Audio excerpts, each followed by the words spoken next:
બધાને જય માતાજી, જય માં ખોડિયાલ। તો આજે છે ઋતિકનો બર્થડે, એટલે નાઈ ધોઈને તૈયાર થઈ ગયો અને સૌથી પહેલા એણે ભગવાનને દીવાબત્તી કરી નાખી। ભગવાનને દીવાબત્તી કરીને પછી એણે એના પપ્પાને હતન દીવો કરી દીધો। તો મિત્રો, ઋતિકે એના પપ્પાને કોઈ દિન જ જોયા, કેમ કે ઋતિકના પપ્પા એના જન્મ પહેલા જ વયા ગયા હતા। પણ એના ફોટાને જોઈને દર વર્ષે એના પપ્પાને જ આશીર્વાદ લઈ લે છે એ ફોટાને જ। પછી તમે પૂગી ગયા મંદિરે જઈને અમે અહીંયા તેના ભગવાનના આશીર્વાદ લઈ લીધા, કેમ કે મંદિરે તો જવું જ પડે। મંદિર આશીર્વાદ પછી અમે આવી ગયા ઘરે।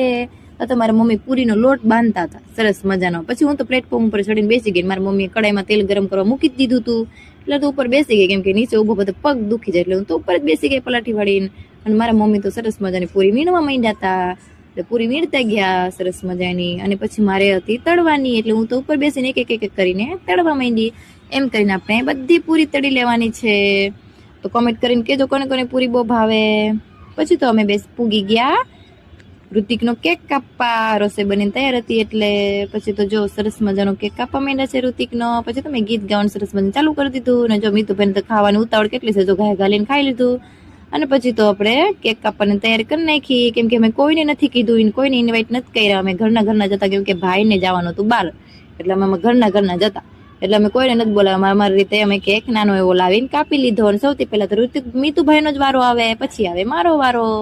પછી તો મેં હતા મોજ ભરીને ખાઈ રહ્યું સરસ મજાનું પેટ ભરી। મને તો બહુ મજા આવે કેક ખાવાની। પછી તો મેં એને થોડું કટિંગ કરીને મેં હતા એને ખવડાવી દીધું। પછી મેં એને કીધું હવે બધું આપણા બધાને ખવડાવી દે, મમ્મીને અને ભાભીને, કેમ કે ભાઈ નહોતા એટલે મમ્મીને ભાભીને જ ખાલી ખવડાવવાનું આવે।